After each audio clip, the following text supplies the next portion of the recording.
दोस्तों, आज मैं आपको जानकारी दूंगा कि मोगरा के पौधे से अधिक संख्या में फ्लावर कैसे लिया जाए। इसे हिंदी में बेली के नाम से भी जाना जाता है। इसके पौधे से अधिक संख्या में फ्लावर लेने के लिए 3 काम करना पड़ता है। जब आप इन तीनों कामों को कर लेते हैं तो आपके भी पौधे में अधिक संख्या में फ्लावर खिलेगा। हर एक ब्रांच में 3 से 5 फ्लावर बड लगेगी। पूरा पौधा फूलों से भर जाएगा।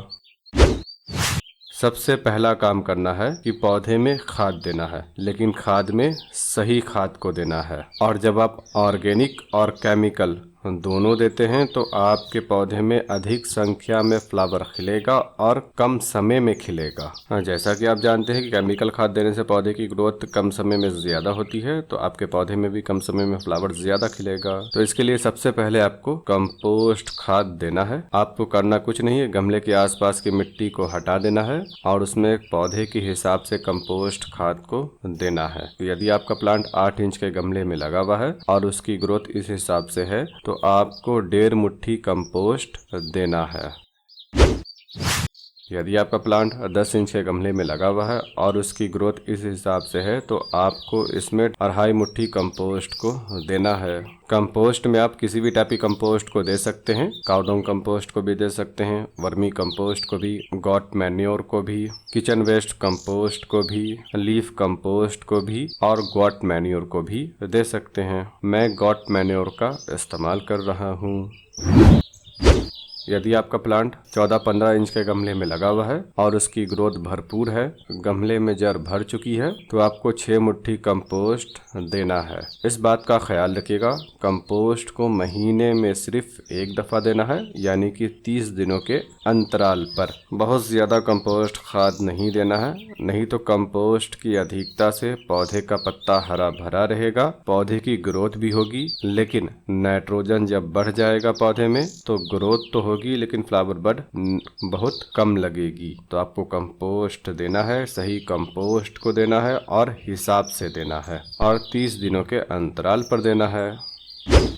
इसके बाद आपको एक केमिकल फर्टिलाइज़र देना है। इसमें आपको लेना है DAP, डाई अमोनियम फॉस्फेट। इसमें 46% फास्फोरस होता है और इसके पौधे को फास्फोरस पसंद होता है। जब हम DAP देंगे तो कम समय में फास्फोरस पौधे को मिल जाएगा और फ्लावर बड हमें कुछ ही दिनों में दिखने लगेगी। 8 इंच के गमले में 1 ग्राम DAP देना है, 10 इंच के गमले में और 1.5 ग्राम देना है,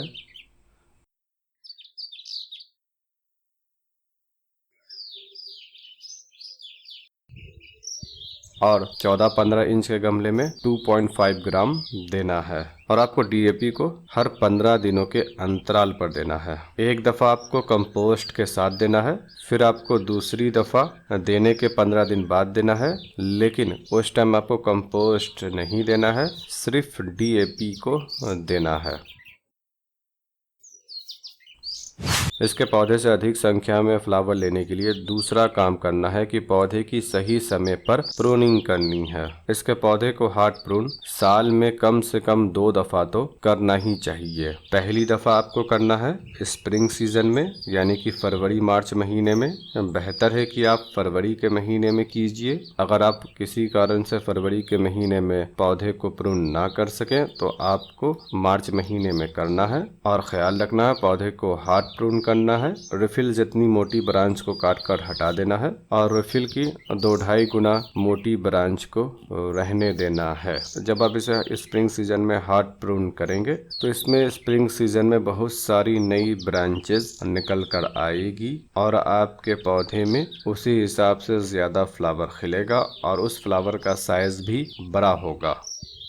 इसके पौधे को दूसरी दफ़ा हार्ड प्रून करना है अक्टूबर-नवंबर में। जैसा कि आप जानते हैं कि इसके पौधे में फ्लावर गर्मी और बरसात में खिलता है। अक्टूबर-नवंबर में विंटर सीजन की शुरुआत होती है और विंटर सीजन में इसमें फ्लावर नहीं खिलता है। तो जब आप इसे विंटर सीजन के शुरुआत में हार्ड प्रून करेंगे तो पौधा आसानी से डोरमेंट कंडीशन में पहुंच जाएगा, यानी कि पौधा सुस्त अवस्था में जा चुका होगा। तब इस कंडीशन में पौधे का जड़ मजबूत होगा। इस बात का ख्याल रखिए, जब भी आप पौधे को हार्ड प्रून करें, या तो स्प्रिंग सीजन में या फिर अक्टूबर-नवंबर में, तो आपको पौधे को प्रून करने के बाद इसमें कंपोस्ट खाद को भी देना है।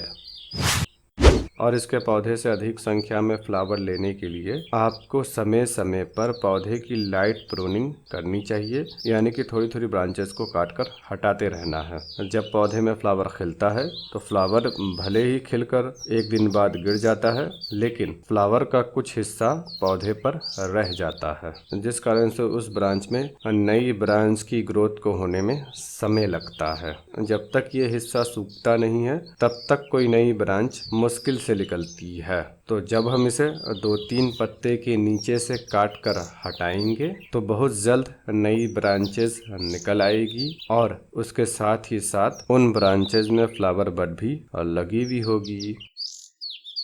जब भी आप पौधे में खाद दीजिए तो हर उस ब्रांच को काट कर हटा दीजिए जिस ब्रांच में फ्लावर खिला हुआ था। उस ब्रांच को आपको ऊपर से 2-3 पत्ते के नीचे से काट कर हटा देना है और उस ब्रांच को भी काट देना है जिसमें कोई नई ग्रोथ नहीं है, और जिसका फायदा ये होगा कि पौधे में नई ब्रांचेस निकलेगी। और आपको पौधे की ऐसी ब्रांच को भी काट कर हटा देना है जो ब्रांच मिट्टी के नीचे से निकलकर आती है। तो जब उस ब्रांच की लंबाई 1-1.5 फीट हो जाए तो आपको उस ब्रांच को काट देना है। जब आप काटेंगे तो साइड से नई ब्रांचेस निकलेगी और उनमें फ्लावर बड लगेगी। तो आप जब भी पौधे को खाद दीजिए, खास तौर से उस टाइम पौधे की लाइट प्रूनिंग ज़रूर कीजिए। और साथ ही साथ में जब भी पौधे में फ्लावर खिलकर सूख जाए तो उस ब्रांच को टाइम टू टाइम काट कर